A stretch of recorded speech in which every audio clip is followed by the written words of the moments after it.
शांति। फिर से बोलो ओम शांति।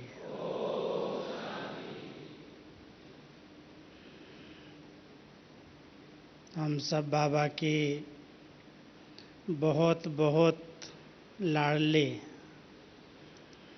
बाबा के दिल पसंद, बाबा के दिल में रहने वाले सर्वश्रेष्ठ ब्राह्मण कुलभूषणों में पवित्र कुमार, ऐसे ऊंचे सम्मान में रहने वाले बाबा के बच्चे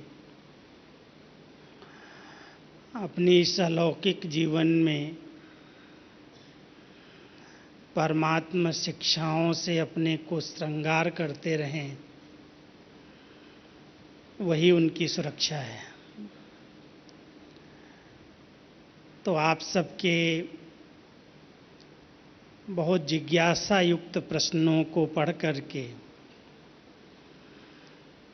मुझे ये संकल्प आया कि बाबा ऐसे प्रश्नों में मुझे क्यों नहीं लाया, मेरे ऐसे प्रश्न क्यों नहीं उठे कभी। हो सकता है आप सब कहेंगे मैं अपनी लौकिक कर्म क्षेत्र पर लौकिक जवाबदारियों के बीच में हूँ और दुनिया के हिसाब से बुद्धिमान हूँ, पढ़ा लिखा हूँ और बुद्धिमान हर बात को बहुत परखता है, समझता है, उसके बाद उस पर कदम रखता है और होना भी ऐसा ही चाहिए। लेकिन मेरा अनुभव ये कहता है कि मीठे बाबा ने जो ज्ञान और योग की पालना दी है, जिसने ज्ञान की गहराइयों को, ज्ञान के रहस्यों को, हर राज को समझा है, उसके कई प्रकार के प्रश्न अपने आप हल हो जाते हैं। जैसे आपके जो प्रश्न थे, किसी ने पूछा है कि दादी जी बीमार पड़ी, वो तो योगी तू आत्मा देवी समान है, उनको इतने ब्राह्मणों के सकाश की क्या ज़रूरत थी। किसी ने एडवांस पार्टी के बारे में बहुत सारी बातें पूछी हैं, श्री कृष्ण के जन्म के बारे में पूछी हैं, किसी ने अपनी धारणाओं और अपनी निजी समस्याओं के बारे में पूछी हैं और कोई बाबा के कोई नए नए लाल हैं, उन्होंने ड्रामा की रिपीटेशन के बारे में पूछा है, कोई ने इविल स्पिरिट्स के बारे में पूछा है, कोई ने वास्तु के बारे में पूछा है। बहुत सारे वैरायटी और बहुत छोटे छोटे प्रश्न हैं, हर एक के मन में हैं।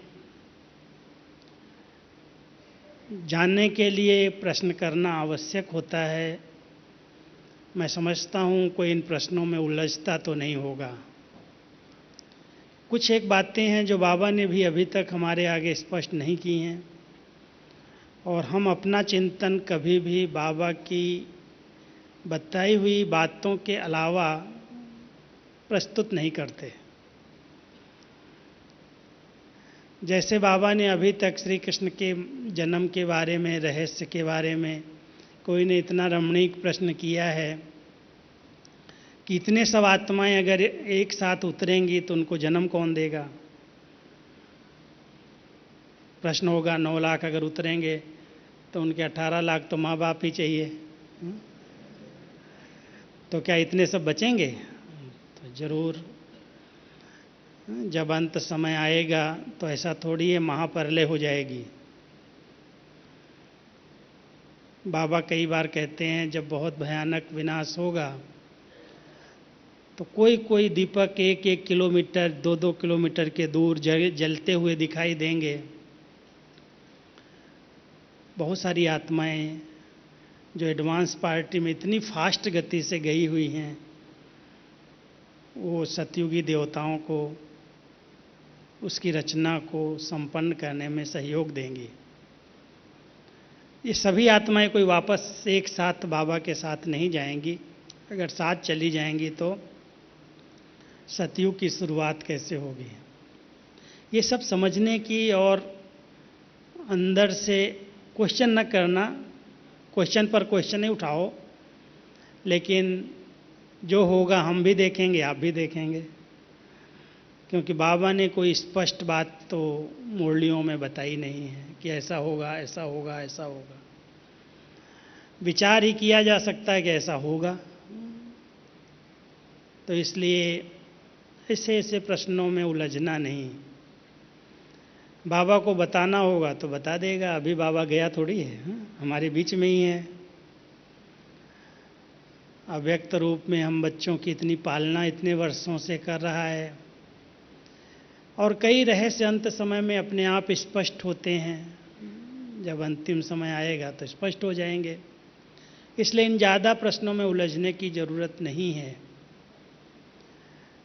हमारा एक मुख्य लक्ष्य है, हमारी पढ़ाई का मुख्य उद्देश्य है आत्मा को संपूर्ण सतो प्रधान, आत्मा को संपूर्ण पावन बनाना। हम सब उसके राही हैं, और उस लक्ष्य को प्राप्त करने के लिए ही हम भिन्न भिन्न प्रकार के नियमों का, मर्यादाओं का दृढ़ता के साथ पालन करते हैं। और जो जितना पालन करेगा, कोई बंधन नहीं है, कोई हठ नहीं है, लेकिन जो जितना करेगा उतना पाएगा। रेस है, पढ़ाई है, लेकिन पढ़ने वाले कभी ये नहीं सोचते कि मैं फेल हो जाऊं। हमेशा लक्ष्य रखते हैं कि हम भी रेस करें, दूसरों की तरह हम भी अध्ययन करें, हम भी पास होकर के दिखाएं। बाकी 8 और 108 की जो माला है वो तो निश्चित बनी हुई होती है, और उसके अनुसार उनका रेस, उनका पुरुषार्थ भी चलता है। हम भी उसके दौड़ में हैं, और बाबा कई बार कहते हैं अगर आप बच्चे भी दौड़ करके पहुंच गए तो मैं माला की लड़ियां बढ़ा दूंगा। लड़ियां ही तो बढ़ानी बाबा को, और क्या करना है। तुम फर्स्ट डिवीजन में आके तो दिखाओ। विष्णु के गले में कोई एक माला थोड़ी पड़ी हुई है, कई लड़ियों की माला पड़ी हुई है। तो हम सब रेस करें, रेस में पीछे नहीं हटो, और कभी कोई भी प्रश्नों में उलझो नहीं, क्योंकि कई आत्माओं के अपने अपने हिसाब किताब हैं, पिछले जन्मों के भी हिसाब किताब हैं। और अगर किसी ने ज्ञान और योग का फाउंडेशन मजबूत नहीं किया है, उसके आगे अनेक प्रकार की बातें आती हैं, अनेक प्रकार के प्रश्न और अनेक प्रकार की समस्याएं। मैं हमेशा एक बात कहता हूं, शायद आप हमारी क्लासेस सुनते होंगे, कि जिस स्थान पर रूहानियत का वातावरण नहीं है, जिस स्थान पर योग तपस्या की लहर नहीं है, उस स्थान पर आए दिन नए नए विघ्न आते हैं। आज ये हो गया, आज ये हो गया, आज कोई स्टूडेंट डिस्टर्ब हो गए, आज कहीं इविल स्पिरिट्स का वार हो गया। जरूरत किस चीज़ की है? और हम सब बाबा के बच्चे, बाबा के स्थापना के कार्य में स्नेही और सहयोगी हैं। मेरा एक शुरू से लक्ष्य रहा है मधुबन यज्ञ में रहते हुए कि हम बाबा के यज्ञ रक्षक बच्चे हैं, और रक्षा केवल स्थूल ताकत से नहीं की जा सकती। रक्षा का एक बहुत सुंदर पहलू है, और वो है एक बहुत सुंदर शुद्ध संकल्पों का, शुभ भावनाओं का आभा मंडल बनाना। यज्ञ के किले को मजबूत करने का बड़ा अच्छा साधन है। अपनी सुरक्षा के लिए बाबा की इस शिक्षा को कभी नहीं भूलना कि बच्चे सदा शुद्ध संकल्पों में रमण करो। नेगेटिव को भी पॉजिटिव में परिवर्तन करने का अभ्यास करो। दिखाई दे रहा है ये गलत है, ये नहीं होना चाहिए, ये बड़े ऐसे कर रहे हैं, ये ऐसे कर रहे हैं, ये ऐसे कर रहे हैं। आपको कितना दिखाई देता होगा? मैं समझता हूँ जितना हम लोग देखते हैं, हेडक्वार्टर में बैठे हैं, बहुत कुछ दिखाई देता है। लेकिन बाबा कहता, बच्चे तुम्हें देखने की ड्यूटी मैंने नहीं दी है। इसको देखेंगे तो कभी भी अपनी स्थिति बना नहीं सकेंगे। अपनी स्थिति बनाने के लिए हम बाबा के घर में आए हैं। बाबा ने हमें अपना बनाया है, हमें चुना है। हम सब एक लक्ष्य रख करके आगे बढ़ें कि मुझे अपनी स्थिति बनानी है, और अपनी स्थिति बनाने का बड़ा अच्छा साधन है अपनी घोट तो नशा चढ़े। अपनी घोट माना अपना मनन करो, अपना चिंतन करो, अपनी तपस्या करो, अपने ढंग से चलो। श्रीमत की बाउंड्री बाबा ने हम सब के लिए खींच करके दी है, चाहे वो समर्पित है, चाहे वो अपने लौकिक जवाबदारियों के बीच में रह रहा है, चाहे वो समर्पित सेंटर्स की बहनें हैं, भाई हैं, चाहे मधुबन वाले हैं। सबके लिए बाबा ने एक जैसी श्रीमत दी है, अलग अलग नहीं है। अलग अलग श्रीमत वहाँ पर हम यूज करते हैं जहाँ पर कई प्रकार की ऐसी प्रॉब्लम्स आती हैं। जैसे कल एक बात प्रश्नों में आई थी, कई कुमारों ने प्रश्न लिखा था, मेरे को अपनी माँ के हाथ का खाना पड़ता है, वो पवित्र नहीं रहती है, मैं क्या करूं? आप सब समझदार हो, जिस माँ ने जन्म दिया है, जिस माँ ने बड़ा किया है, जिस माँ ने पढ़ाया लिखाया है, अगर कोई ऐसी परिस्थिति है और आप उसको एकदम ठुकरा दोगे तो समाज ज्ञान का विरोध करेगा, आपका नहीं करेगा। क्या ये ब्रह्मा कुमारियाँ क्या सिखाती हैं? ये कौन सा ज्ञान है? जिस माँ ने इतना बड़ा किया उसके हाथ का ही नहीं खाता है। युक्ति से मुक्ति पाओ वो अच्छी बात है, समय लगता है उसमें, लेकिन जाते ही टकराव की स्थिति पैदा नहीं करो। समझदार हो, समझ से चलो, बाबा के ज्ञान की ग्लानि न हो। हमारी किसी भी एक्टिविटी से ऐसे नहीं हम उनके हाथ का खा लेंगे तो हम पतित हो जाएंगे। योग युक्त होकर के, माँ को समझा करके, आज अगर आप बीमार हो, आज कोई आपको डॉक्टर सलाह देता हो ये चीज़ नहीं खानी है, तो माँ कभी भी ज़बरदस्ती ऐसा भोजन नहीं कराएगी। अगर उसको आप प्यार से कहेंगे, माता जी आप नहा धो के स्नान पानी करके आप थोड़ा सा लहसुन प्याज अगर नहीं डालेंगी तो हमारा मेडिटेशन जो है, जो हम योग करते हैं उसमें हमको मदद मिलेगी, सहयोग मिलेगा। हम आपके हाथ का ज़रूर खाएंगे, लेकिन आप इस विधि से बना के देंगी तो। कोई कोई की प्रॉब्लम, हर एक के लिए श्रीमत नहीं है, ये भी ध्यान रखना। कई लोग इसमें अलबेले हो जाते हैं। जो कर सकते हैं, जो अलग हैं, इंडिपेंडेंट हैं, उनके लिए बात नहीं है। लेकिन जो माता पिता के अंडर डिपेंड करते हैं, अब कोई ऐसे हैं जिनके पास भाभियाँ ही घर में हैं, वही खाना बनाती हैं। आप विरोध करके, झगड़ा करके ज्ञान को बदनाम मत करो। झुक करके, समझ करके, सम्मान दे करके, युक्ति से मुक्ति पालो, अच्छी बात है। लक्ष्य जरूर रखो कि इससे हमें मुक्त होना है, लेकिन टकराव करके नहीं। कभी भी लौकिक परिवार को मुख से ज्ञान देना, वो कभी आपकी बात सुनेंगे नहीं। लेकिन अगर आप अपने चरित्र को, अपने जीवन को इतना सादगीपूर्ण, इतना अच्छा बना लेंगे, जो आपकी पहले की एक्टिविटी थी, जो आपकी पहले की संगत थी, जो पहले का आपका रहन सहन था, खान पान था, व्यवहार था, यदि उसमें परिवर्तन आ गया, आपकी वाणी के अंदर मधुरता आ गई, जीवन में सरलता आ गई, चेहरे पर दिव्यता आ गई, तो मैं समझता हूँ उसका प्रभाव लौकिक सेवा का बहुत अच्छा साधन है।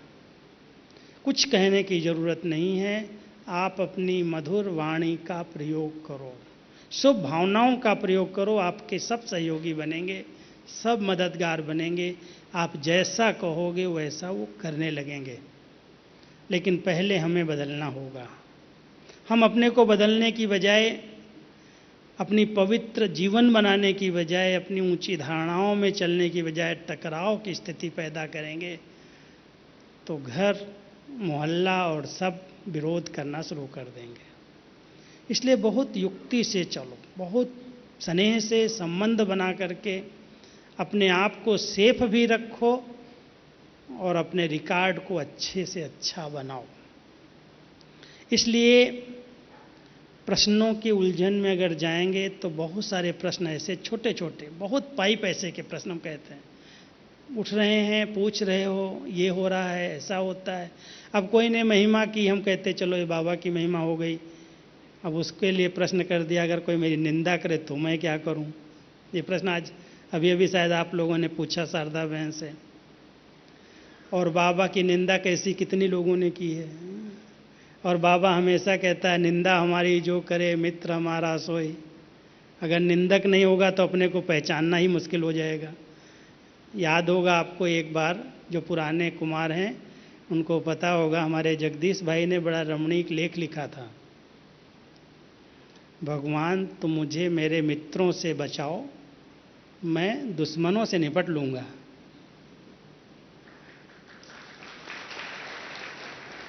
समझे इस बात को, क्या कहना चाहता हूँ?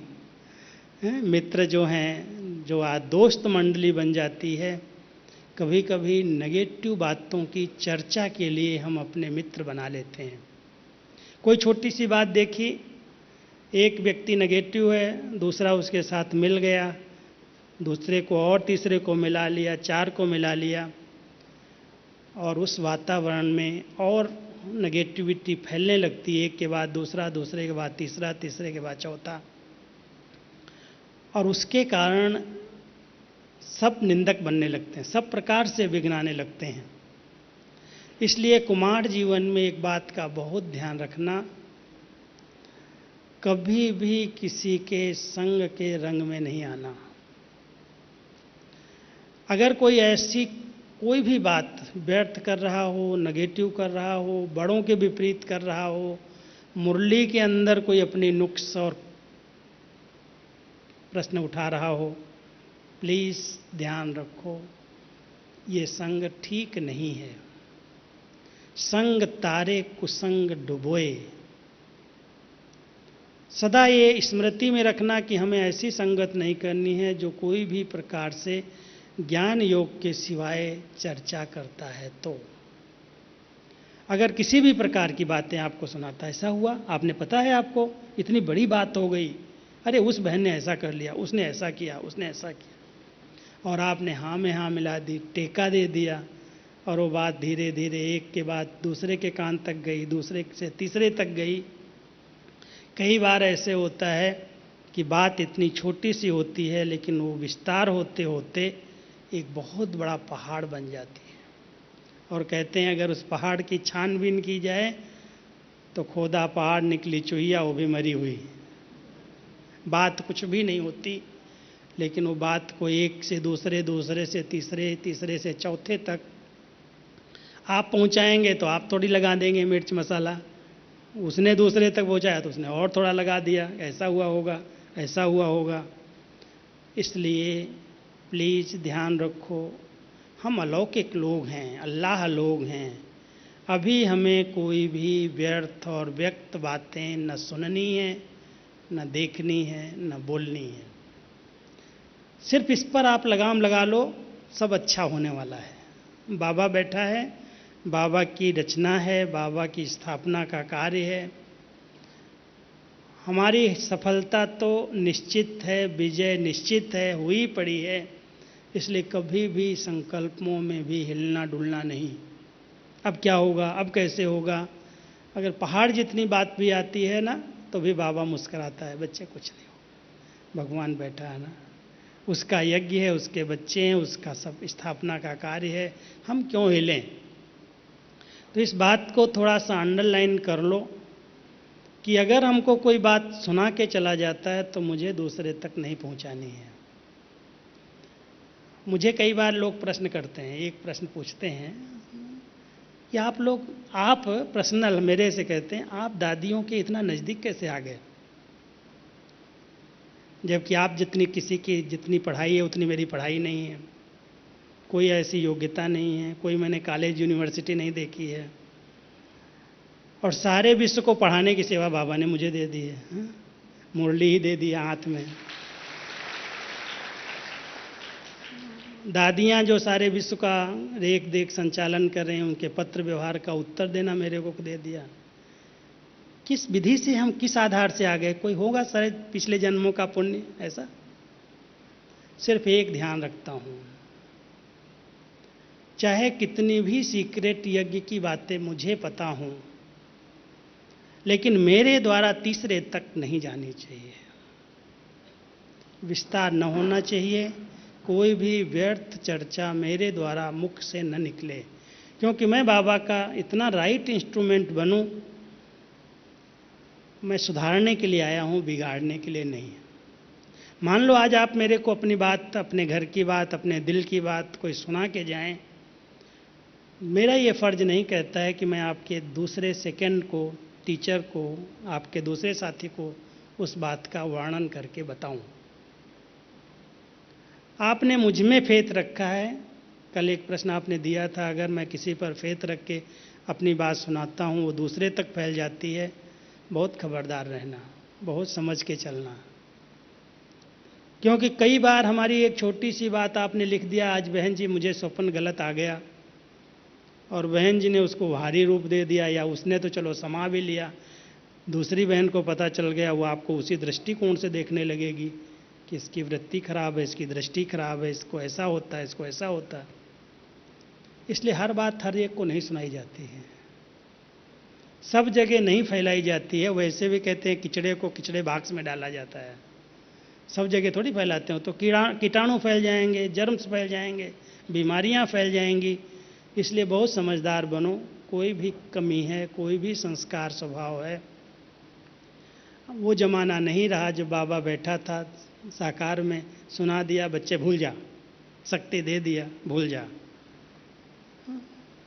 अभी एक को दोगे, दो के हाथ में जाएगा, तीन के हाथ में जाएगा, बात फैल जाएगी। इसलिए मुझे अपने को बदलना है, मुझे बाबा से सच्चा रहना है। मैं हमेशा कहता हूँ, आप सब 5 प्रकार का फाउंडेशन मजबूत कर लो बस।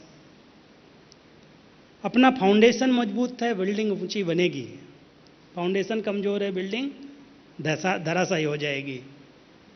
अगर आप ऊंची मंजिल बनाने लगो और फाउंडेशन पर ध्यान न हो, तो कितने मंजिल तक चढ़ा पाओगे? और थोड़ा सा भी अगर जोर से तूफान आ गया, 2 डिग्री 5 डिग्री भी भूकंप आ गया, तो बड़ी बिल्डिंग धराशायी हो जाएगी सेकंड में।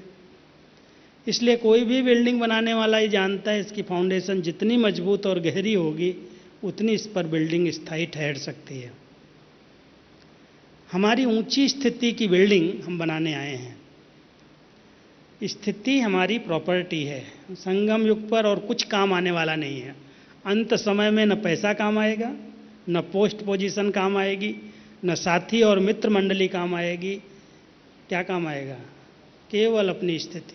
बाबा तो है, बाबा तो हमारा रक्षक सहारा अंत तक बनेगा ही, लेकिन अगर स्थिति डगमग हो गई, मन चंचल हो गया, मन के अंदर कोई डिप्रेशन आ गया, तो कौन मदद करेगा? कोई साथ नहीं देगा।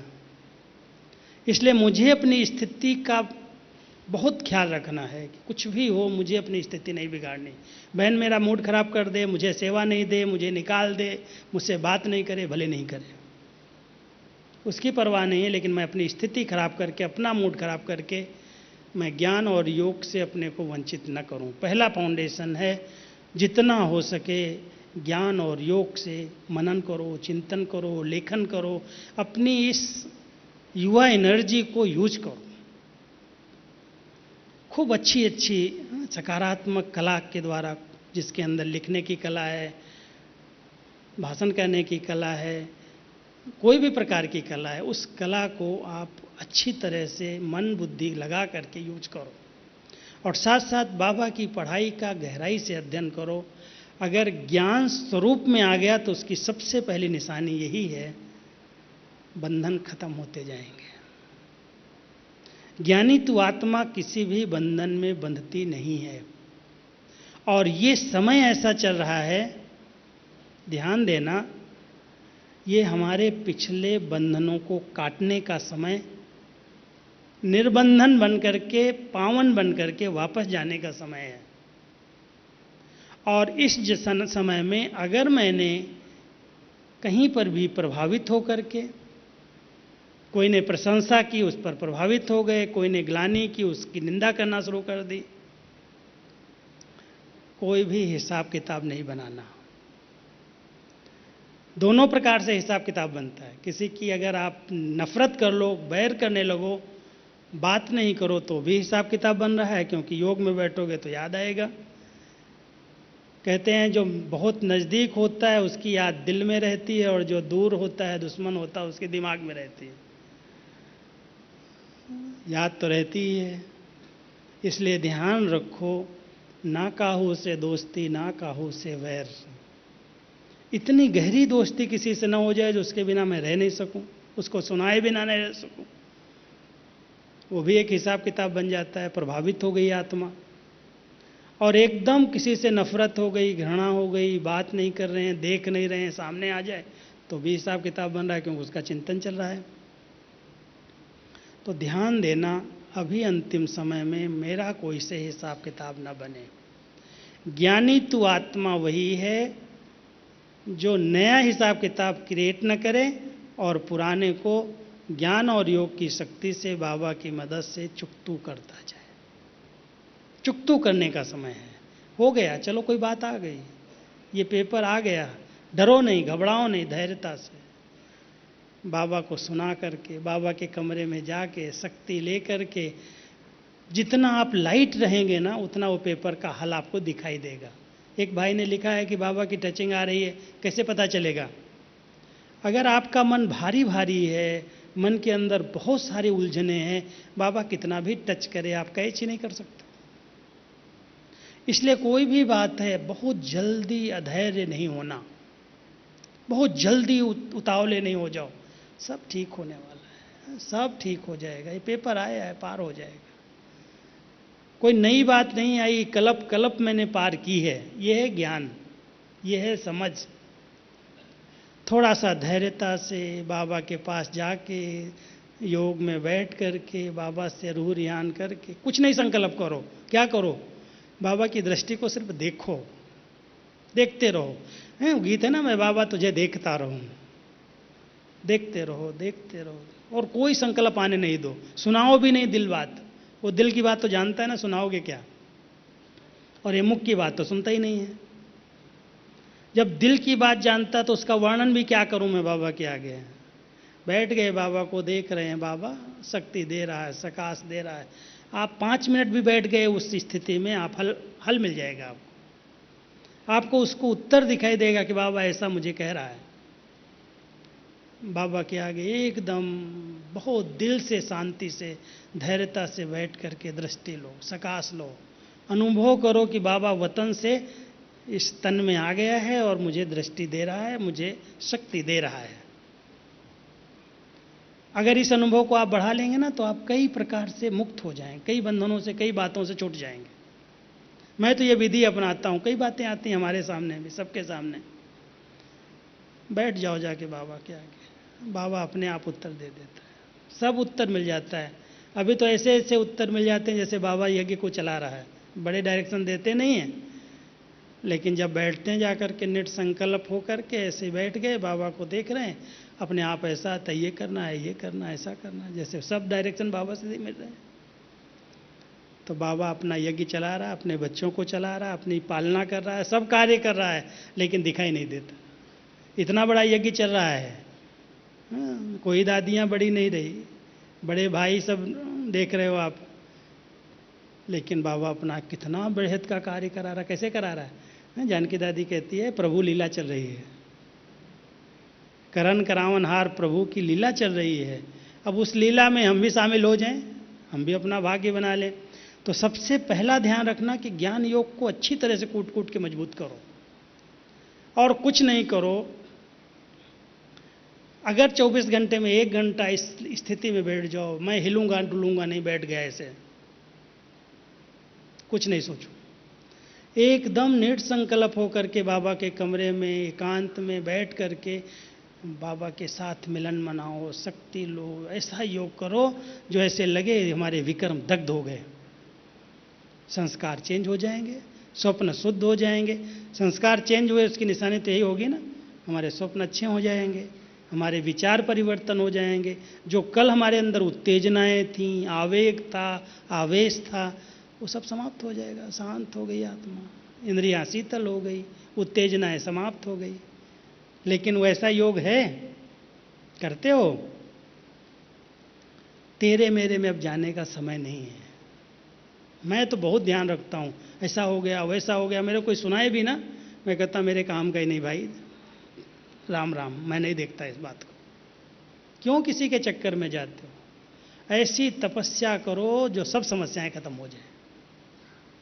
1 घंटा अगर 24 घंटे में तपस्वी मूर्त होकर के बैठ जाओ, बिल्कुल आसन लगा करके, एकदम शरीर से भी नहीं हिलना। 4 प्रकार की एकाग्रता बाबा ने सुनाई है योग में। एक तन की भी एकाग्रता है। ऐसे नहीं बार बार टांगे बदल रहे हैं, आंखें इधर जा रही हैं उधर जा रहे हैं। तन की भी एकाग्रता है, फिर मन की भी एकाग्रता है, विचार भी एक की तरफ हैं, शून्य नहीं है, जड़ता नहीं है, अनुभव है। बुद्धि भी स्थिर है, एकाग्र है, एक को ही देख रही है और कुछ नहीं देखती। बुद्धि देख रही है, मन अनुभव कर रहा है, और भावनाएं बस उसके तरफ है, दिल उसकी तरफ है, बस बाबा मिला है।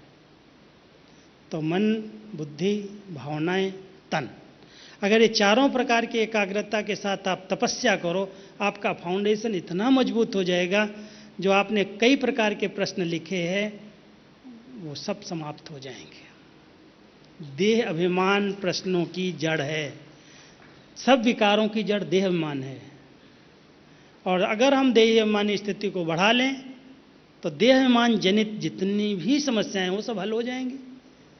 जितने विकार उत्पन्न हुए हैं, काम है, क्रोध है, लोभ है, मोह है, अहंकार है, आसक्तियां हैं, ईर्ष्या है, द्वेष है, नफरत है, घृणा है, जितने भी प्रकार हैं बाल बच्चे सहित, सबकी जड़ कहाँ है? Body conscious. और अगर मैंने पक्का कर लिया मैं आत्मा हूँ, मैं बाबा का बच्चा हूँ, तपस्या के रूप में 1 घंटा तपस्या की तो ये सब प्रॉब्लम खत्म। लेकिन ये ज्ञान योग का फाउंडेशन, लक्ष्य रखो, इस भट्ठी से संकल्प लेके जाओ। कोई भी बात आपको लगे गलत है, उसका वर्णन चिंतन करने के बजाय चलो हम बैठते हैं 4-5 कुमार मिल करके तपस्या करेंगे, योग का प्रयोग करेंगे। सुनाने की भी जरूरत नहीं कि मैं ऐसा कर रहा हूँ। हम लोग किसी को नहीं बताते। हमारी दादी जी पता क्या करती थी? जब कोई ऐसी यज्ञ के ऊपर प्रॉब्लम आई, कहीं से भी कोई समस्या आई, 15-20 लोगों को कहती थी आज सुबह 2 बजे, 1:30 बजे उठना, 2 बजे से 5 बजे तक योग करेंगे। बताती नहीं थी क्या है। आज 3 घंटे की तपस्या भट्टी है, अमृत वेले।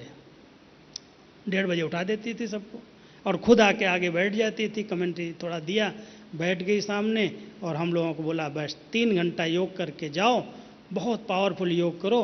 दूसरे दिन कहती थी जो बात आई खत्म हो गई, बाद में बताती थी।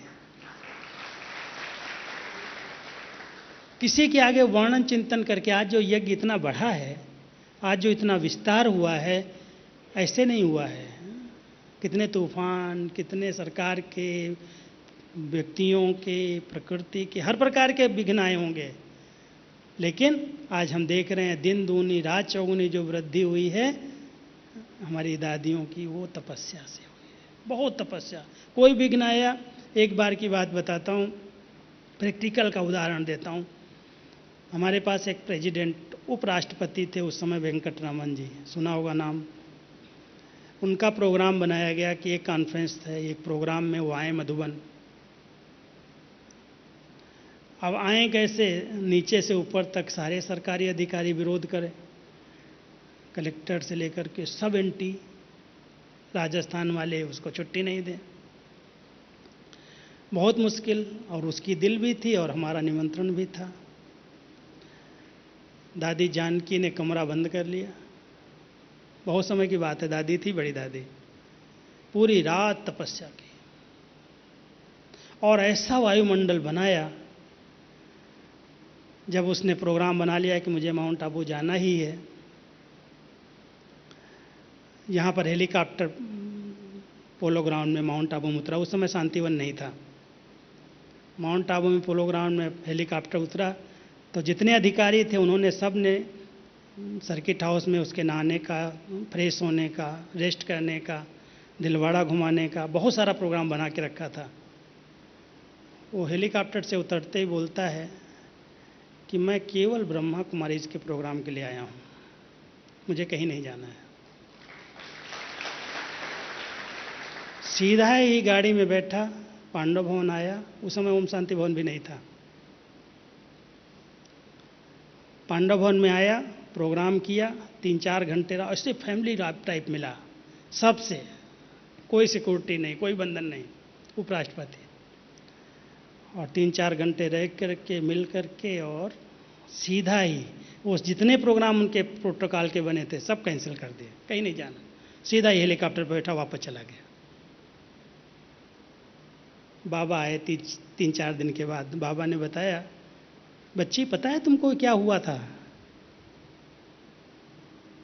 ऐसा कैसे हो गया? अरे एक बच्ची की तपस्या का बल था वो। उस तपस्या के बल से इतना सुंदर ओरा बना हुआ था जो वो आत्मा उस ओरे से बाहर जा ही नहीं सकती थी, कहीं नहीं जा सकती थी। ये योग का प्रयोग है। ऐसी तपस्या है, एक संकल्प में स्थित हो जाओ। ये विघ्न आया, वो विघ्न आया, ईविल आई, फलाना आई, इसके पास जाऊं, उसके पास जाऊं, नहीं सकती है तो बाबा कहेगा जाओ। अगर शक्ति नहीं है, किसी के पास कमजोर है, तो दवाई डॉक्टर के पास लेनी पड़ेगी ना।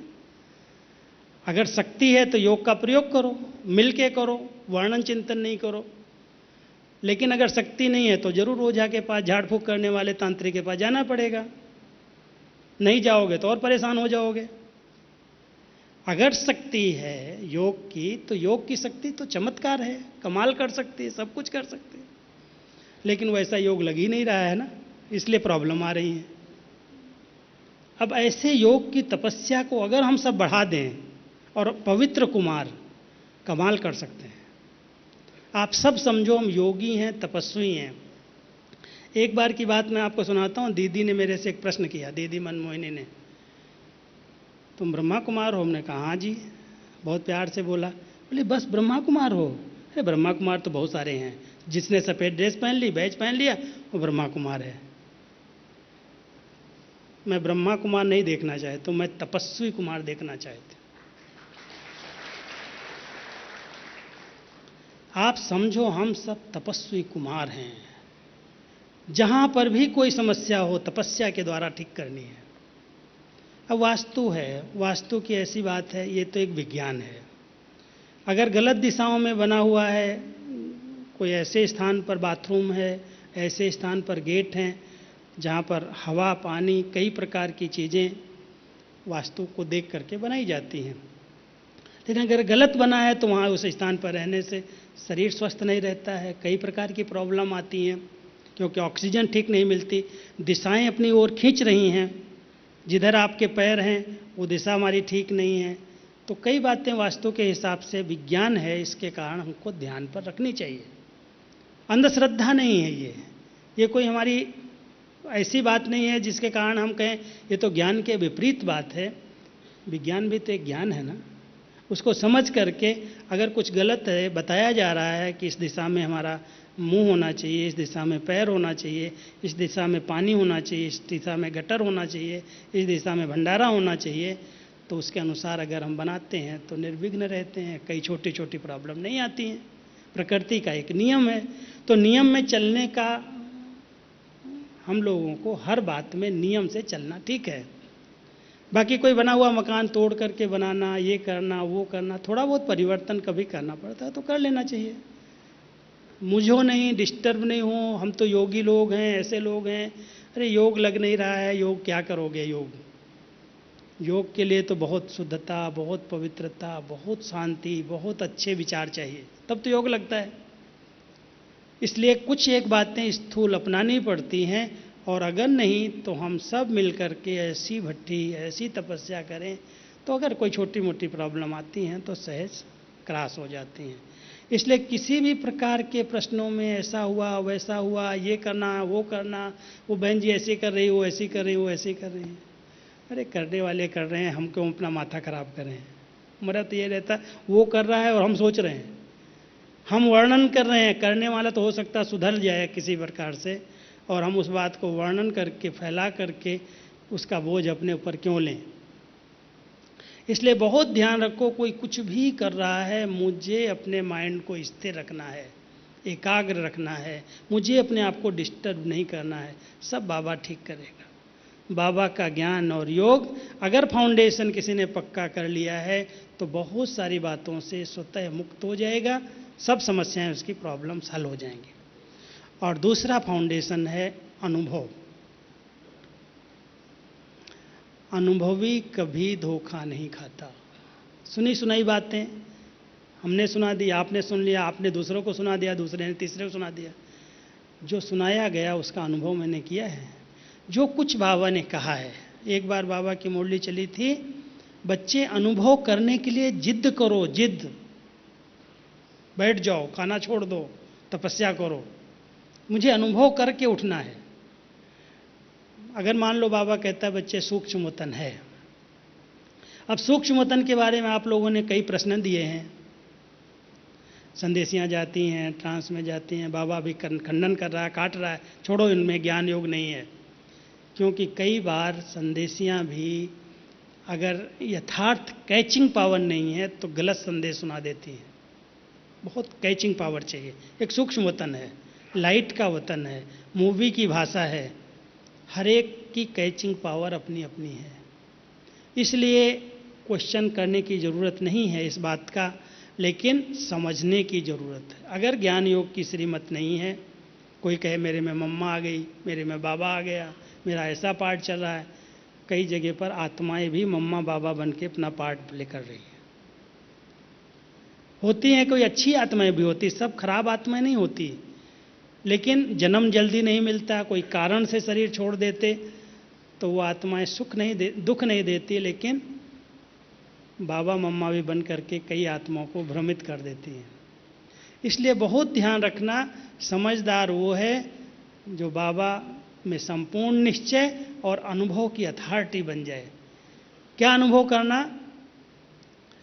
मैं एक लाइट हूँ। कभी कभी मैं ये सोचता हूँ, कौन सी चीज़ है जो आत्मा और शरीर को बांधे हुए है, एक मिनट के लिए अलग नहीं होती, डिटैच नहीं होती, बार बार ध्यान किया और फिर फंस गई आके। ऐसे कौन से संस्कार हैं जो गोंद का काम करें बीच? तो अभी तक जिस बात का अनुभव नहीं किया है, अशरीरी स्थिति का अनुभव नहीं किया है, करके देखो। कब करोगे? सदा सोचो अब नहीं तो कब नहीं। अगर आपने अतीन्द्रिय सुख का अनुभव नहीं किया है तो कब करेंगे? भगवान मिला, पढ़ा रहा है, पालना दे रहा है, इतनी ऊंची श्रेष्ठ जीवन दी है, फिर भी अतीन्द्रिय सुख का अनुभव नहीं। गोप गोपियाँ कौन थे? मैं नहीं हूँ क्या?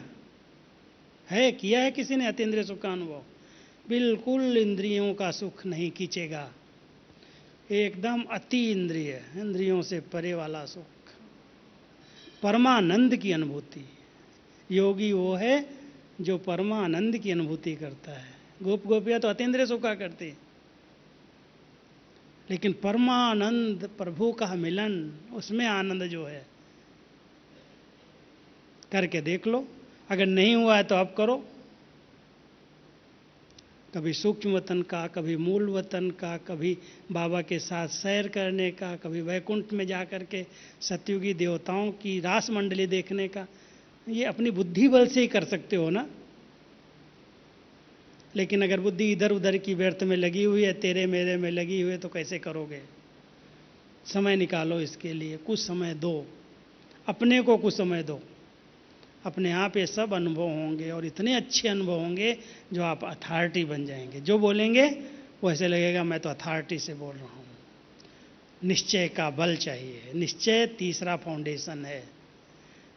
कुछ भी हो जाए, निश्चय को कोई हिला नहीं सकता। मुझे निश्चय है कि संगम का समय है, भगवान का कार्य चल रहा है, नई दुनिया की स्थापना होनी है, इस कलयुग को जाना है।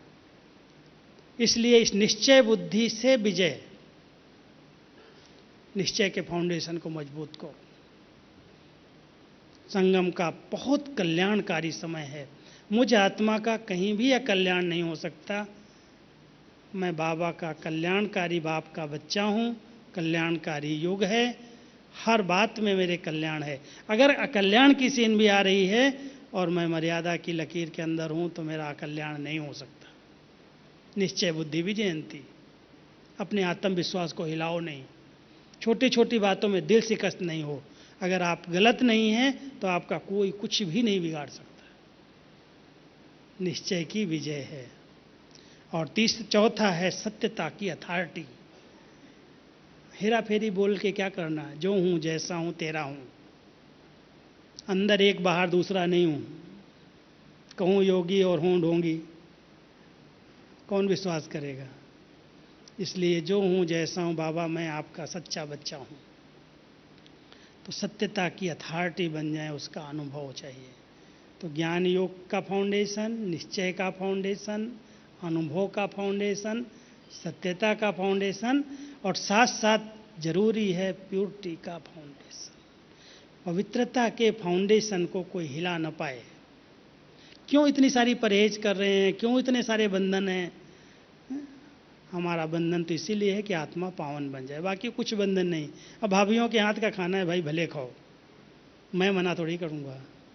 लेकिन एक भाभी की कहानी सुना देता हूँ मैं। मधुबन में एक बड़ा बहुत योगी भाई था। दादियों का भंडारा चलाता था, भोजन बनाता था, 2 बजे उठ के योग करता था। बड़ा अच्छा था। हम लोगों को कभी कभी आता था, यार ये तो बहुत पुरुषार्थी आत्मा है। अब उस भाभी ने, उसकी एक भाभी थी, बॉम्बे में रहती थी, उसने इसको फंसाने के लिए ऐसा प्रयत्न किया। ज्ञान में चली, पहले थोड़े दिन मुरली सुनना शुरू किया, ज्ञान में आई, मधुबन में आई। थोड़ा थोड़ा होता ना, किसी का लौकिक से थोड़ी अटैच होती है बुद्धि, तो समझाए तो ज्ञान में चल गई। मधुबन में आई, बड़े प्यार से उसको कहा तुम चलो घर। घर ले गई, उसने समझाए तो ज्ञान में चल गई। और ज्ञान में धीरे धीरे उसने अपने हाथ से उसको बनाना शुरू किया, खिलाना शुरू किया, और धीरे धीरे उसकी शादी करा दी। अभी उसको एक बच्चा हुआ।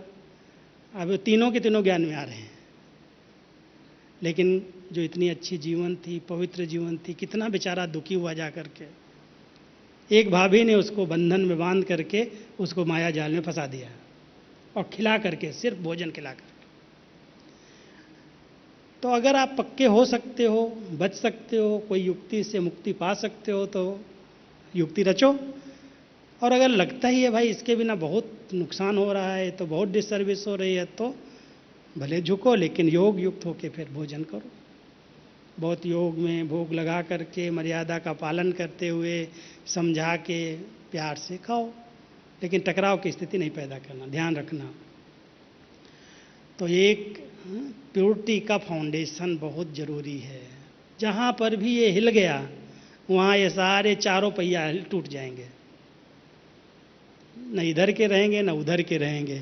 अब उसको मजबूत करने के लिए हमने आपको पहले भी कहा, अपनी एनर्जी को अच्छी तरह से यूज करो। इस एनर्जी को, अपने मन बुद्धि को फ्री नहीं छोड़ो। ऐसी नहीं आदत बन गई है अश्लील चीज़ें देखने की। कल लिखा था ना किसी ने, वीडियो देखने की आदत है, क्या करूं? अब वीडियो माना गंदी बातें आएंगी कि मोबाइल के वीडियो में, इंटरनेट की वीडियो में। क्या है, बाबा ने मुझे तो उतना ही सिखाया जितना हमें पढ़ाई और ज़रूरी है सेवा के लिए, बाकी तो कुछ आता नहीं है। जितना बाबा को सेवा के लिए ज़रूरी है वो सब कुछ आता है। इंटरनेट भी आता है, कंप्यूटर भी आता है, सेव करना, फॉरवर्ड करना, भेजना, ईमेल करना, सब आता है। लेकिन दूसरी चीज़ों में नहीं आता है। बुद्धू रखा बाबा ने। आप लोग बुद्धिमान हैं, आप देखते होंगे, मुझे तो पता नहीं कैसे देखते हैं, क्या खोलते हैं। ध्यान रखो, जो हमारे विचारों को अश्लील बनाने वाली चीज़ें हैं, जो हमारे विचारों को प्रभावित करने वाली चीज़ें हैं, न देखना है, न सुनना है, न और ऐसी तामसिक तेज गरम चीज़ें खानी है। कई बार ऐसा गरम दूध पी लेते हैं, गरम गरम खाना खा लेते हैं, या इतनी तेज मिर्च मसाले चटपटी अटपटी चीज़ें खा लेते हैं जो हमारे इंद्रियों को उत्तेजित कर देती हैं, हमारी वायु को दूषित कर देती, और गलत स्वप्न, गलत प्रकार का रात्रि में चिंतन चल जाता है। भोजन का भी बहुत असर पड़ता है। इसलिए हम बहुत सादा जीवन, उच्च विचार, जितना अपनी सादगीपूर्ण जीवन हो, सादगीपूर्ण खान पान हो, सादगीपूर्ण, कोई दिखावा नहीं, कोई पहनावा नहीं, कोई पैंट सूट नहीं, कोई ऐसा नहीं दिखावा है, फैशन है बालों का, चप्पल का, जूते का। कल मूछ की बात चली, कहानी आपको बताई थी।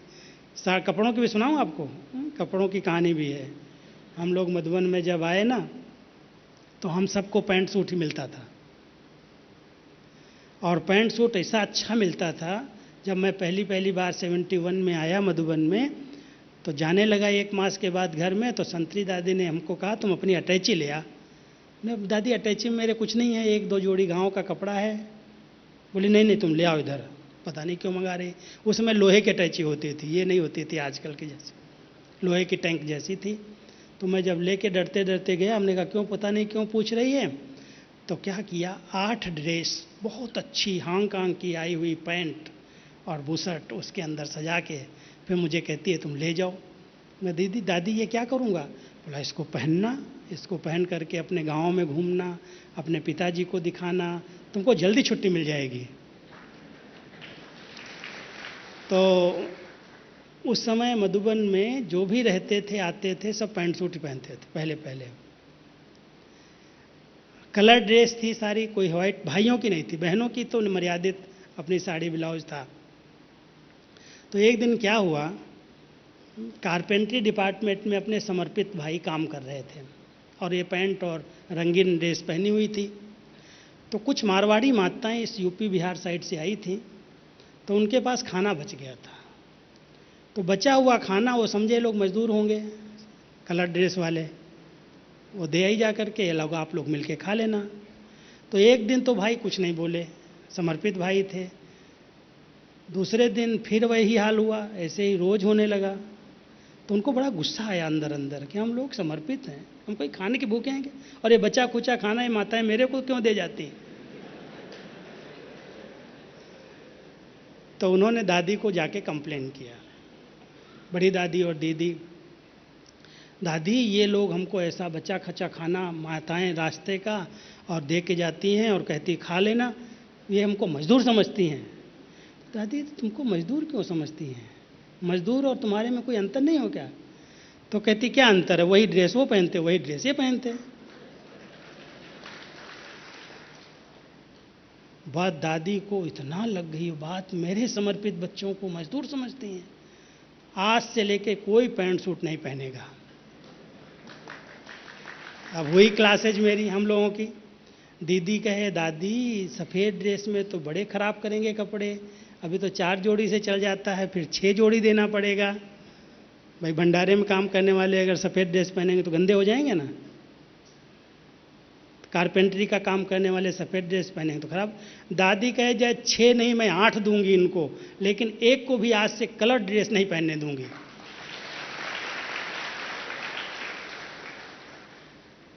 मधुबन वाले जो पहनते थे सबका सरेंडर करा दिया, वापस करो, सब वापस करो, अपनी अपनी पैंट खाली करो सब, न कोई भी पैंट सूट नहीं रख सकता है। चाहे देश जाओ चाहे विदेश जाओ, कोई को भी इस ड्रेस को उतार के नहीं जाना है। सिर्फ एक जैकेट की छुट्टी मिली, वो भी बहुत दिन के बाद, जैकेट भले पहनो ऊपर। तो ड्रामा अनुसार ये सब जो नियम बने हैं, ये जो मर्यादाएं बनी हैं, ये हमारी प्योरिटी के लिए हैं, हमारी पवित्र जीवन के लिए हैं। इसलिए कोई भी नियम मर्यादाओं को बंधन नहीं समझना, अपने फाउंडेशन को मजबूत बनाओ। बाकी एक प्रश्न जो हमारी दादी ने कल उत्तर नहीं दिया था, आपने पूछा था, लास्ट मैं बता के पूरा करूंगा, उसमें भी एक कहानी आपको सुनाऊंगा। जी क्या क्या बोला? गए ना, लेकर के गए, पहली पहली बार 1 महीने के बाद जाना पड़ा था, क्योंकि सदा के लिए रखने के लिए तो छुट्टी चाहिए ना, माँ बाप की चिट्ठी चाहिए। तो उनको ये था कि ये जाएगा तो ऐसा कोई नहीं समझे कि ये लोग गरीब हैं, संस्था टूट जाए, पता नहीं क्या संस्था में है, मिलता है या नहीं मिलता है। तो बहुत युक्ति से हमको कहा था कि ये सब सजा के ले जाओ, रोज़ पहनना, दिखाना कि वहाँ पर कोई कमी नहीं है, वहाँ सब कुछ है, तो तुम्हारे पिताजी चिट्ठी सहज दे देंगे छुट्टी, समझा, इसलिए भेजा था। हम तो 1 महीना के लिए नहीं, 1 साल के लिए भेजा था, क्योंकि मैं 9th में पढ़ता था। तो दादी ने कहा, अरे तुम 15 साल का 9th में पढ़ता है, मैं तुमको कैसे रखूंगी? और मैंने कहा, दादी अभी विनाश होने वाला है, मुझे तो यहीं सेवा करनी है। तो तो दादी ने बहुत प्यार से समझा के कहा कि ठीक है, भले सेवा करना, 1 साल के लिए जाके पढ़ करके फिर आओ, और फिर पिताजी की चिट्ठी लेके आना, ऐसे नहीं आना। क्योंकि वो जानती थी पिताजी इसके चिट्ठी नहीं देंगे। पिताजी 3 भाई में मैं इकलौता बेटा, और इकलौते बेटे को कौन छुट्टी देगा? भाई 3 का घर है, दुकान है, घर परिवार है, सारा संभालने वाला वारिस एक। तो दादी को लग रहा था इसको छुट्टी नहीं मिलेगी। जब मैंने पिताजी को ये बात कही तो इतना नशा था उनको, तो अरे विनाश होने वाला है, मेरे बेटे अगर लग गए तो मैं भी सरेंडर हो जाऊंगा। तो उन्होंने बड़े प्यार से पत्र लिखा, दादी ये तो मेरा बहुत बड़ा भाग्य है, भगवान सृष्टि पर आया, उसकी सेवा में अगर मेरा एक बेटा लगेगा तो आगे चल के हम लोगों को भी चांस मिल जाए। और सचमुच उनको मिला था, वो भी समर्पित हो गए हमारे बाद। तो ये एक कहानी थी। बाकी मैं एक प्रश्न की बात सुना रहा था, क्योंकि 9:45 तक बोला गया था, मैं 5 मिनट में पूरा करूंगा। वो ये थी कि आपने पूछा था संतुष्टता का सर्टिफिकेट कैसे लें, कल था ना प्रश्न। एक दिन अव्यक्त बाबा मधुबन में आए थे, बहुत अच्छी मुरली चलाई संतुष्टता पर। आप देखेंगे अव्यक्त बाबा की मुरलियों में संतुष्टता पर हर वर्ष मुरली चली है एक। तो उस समय बाबा ने मुरली चलाई और 3 सर्टिफिकेट लेने के लिए बहुत अच्छी शिक्षाएं दी।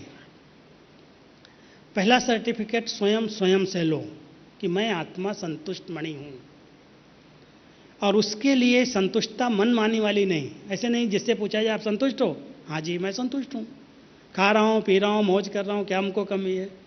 बाबा कहता ऐसी संतुष्टता नहीं। संतुष्टता माना हर नियम मर्यादा का यथार्थ विधि से पालन कर रहा हूं, उस पालन करते हुए मैं आत्मा अपने आप को प्रसन्न चित्त समझता हूं, संतुष्ट हूं। तो आप सब ये देखना कि ये सर्टिफिकेट मैंने लिया है, दूसरे मेरे से संतुष्ट हैं वो तो बात की बात है, मैं दूसरों से संतुष्ट हूं भी बात की बात है, लेकिन क्या मैं आत्मा बाबा की बताई हुई श्रीमत के अनुसार चल करके स्वयं स्वयं को सर्टिफिकेट दे सकता हूं कि मैं संतुष्ट हूं? मैंने कोई मर्यादा का उल्लंघन नहीं किया, मैं कोई व्यर्थ नहीं सोच रहा हूं, मैं अपना टाइम सफल कर रहा हूं, मेरा कहीं टाइम वेस्ट नहीं जाता, मनी व्यर्थ नहीं जाती, एनर्जी व्यर्थ नहीं जाती, मैं अपने सब बातों में संतुष्ट हूं। व्यर्थ जा रही माना असंतुष्ट हूं। तो एक सर्टिफिकेट स्वयं स्वयं को देना, और दूसरा सर्टिफिकेट परिवार का चाहिए, और उसमें भी हमारा दैवी परिवार बहुत मुश्किल से सर्टिफिकेट देता है कि बड़ी अच्छी आत्मा है, लेकिन उसके लिए एक ले सकते हो, ऐसा नहीं मुश्किल है, रिगार्ड देने का रिकॉर्ड। कभी भी आप किसी की बात को तुरंत कट नहीं करो, अंडरलाइन करो। उसकी समझ है, उसकी बुद्धि है, वो अपनी बुद्धि से, अपनी समझ से, अपने अनुभव के आधार से कोई बात कह रही है, और आपने उस बात को तुरंत अपनी बुद्धि से कट कर दिया कि राइट नहीं है, वो अपना अपमान फील करेगी, और जब अपना अपमान फील करेगी तो धीरे धीरे आपसे दूरी बढ़ा लेगी, आपसे संतुष्ट नहीं हो सकती हो। बाबा ने हम सबको सम्मान देना सिखाया है। तुरंत कट नहीं करो, समय पर उसकी स्थिति परिस्थिति, उसका मूड सबको देखो, और देख करके समय पर अपनी राय शुभ चिंतक बन करके देना है तो दो, लेकिन अगर उसके अहम को चोट पहुंच रही है तो कभी भी अपनी राय नहीं देना। जहां अहम को चोट पहुंचती वहां आत्मा असंतुष्ट हो जाती है। अहम को चोट पहुंचाना नहीं मुझे। उसका अहंकार अगर बहुत है और आप उसको कोई शिक्षा दोगे, बताओगे, तो वो आपको दूर करेगी, आपको समीप आने नहीं देगी। इसलिए बाबा एक बात कहता है, सीट को भी सलाम करना सीखो। सीट पर है ना, गद्दी पर है, टीचर है, बड़ी है, पोस्ट पर है, नमस्कार, ठीक हो, आप जैसे हो वैसे हो। सीट को भी सलाम करना पड़ता है कई बार। इसलिए कभी भी अपमानजनक कोई भी टिप्पणी मुझे नहीं करनी है। सर्टिफिकेट चाहिए तो। और दूसरी बात एक इसमें और ऐड करता हूं, बोल बहुत मर्यादित और बहुत युक्ति युक्त हों। एक स्लोगन आज ही मैं पढ़ रहा था, पानी अगर मर्यादा तोड़ता है तो विनाश कर देता है, पानी अगर मर्यादा छोड़ता है तो विनाश कर देता है, और वाणी अगर मर्यादा तोड़ती है तो सर्वनाश कर देती है।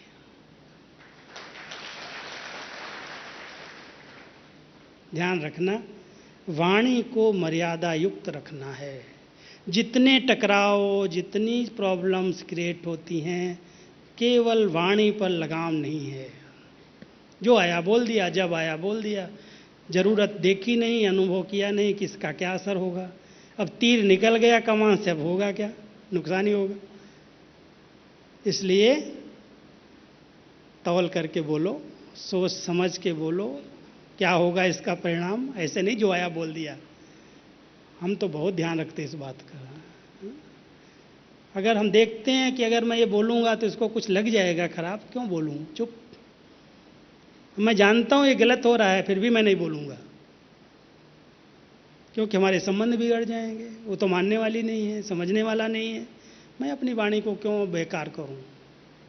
गुलजार दादी से बात सीखो, कभी भी दादी कोई को कुछ नहीं कहती, चुप। एनर्जी बचा ली है, भगवान यूज कर रहा है, जानती सब है, रॉन्ग है, राइट है, नहीं होना चाहिए, लेकिन बोल करके अपनी वाणी को क्यों खराब करूं, क्यों निकाल दूं। तो इसलिए ध्यान रखना, वाणी पर बहुत कंट्रोल। अपने आप सब ठीक हो जाएगा, सब संतुष्ट हो जाएंगे। अधिक बोलने वाला कुछ न कुछ रफ जरूर बोलता है, कुछ न कुछ गलत निकलता है। इसलिए कम बोलो, धीरे बोलो, मीठा बोलो, सम्मानजनक बोलो, जितना आवश्यक है उतना बोलो, बस, बाकी शांत। सर्टिफिकेट संतुष्टता का मिल जाएगा। और तीसरा, बाबा को संतुष्ट करने के लिए, बाबा हमसे संतुष्ट रहे उसके लिए सच्ची दिल पर साहेब राजी। सच्चाई बाबा को बहुत प्यारी है।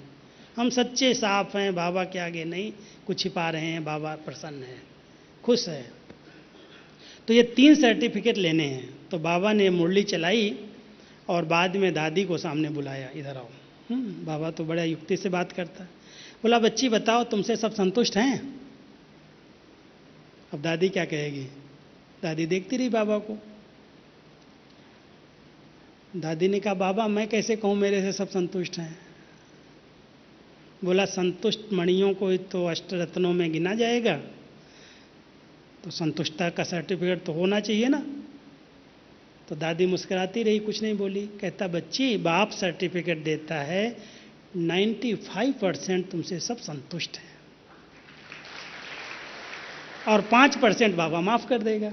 5% अपनी आदतों के कारण असंतुष्ट हैं, अपने कोई संस्कार के कारण, कोई स्वभाव के कारण, अपनी कोई इच्छाओं के कारण, अपने स्वार्थ के कारण, समझ की कमी के कारण असंतुष्ट हैं। उसकी तुम परवाह नहीं करो। समझ गए मेरी बात को? समझा क्या कह रहा हूं? कि अगर कोई ऐसे हैं, आप संतुष्ट करने का प्रयास कर रहे हो ना, आप करो अपनी तरफ से, फिर भी कोई नहीं हो रहा है तो छोड़ दो, डोंट केयर। तो संतुष्टता का सर्टिफिकेट लेकर के विजय माला का अधिकार मिल जाएगा। लेकिन ये तीनों प्रकार का सर्टिफिकेट होना चाहिए। ठीक है? ओम शांति।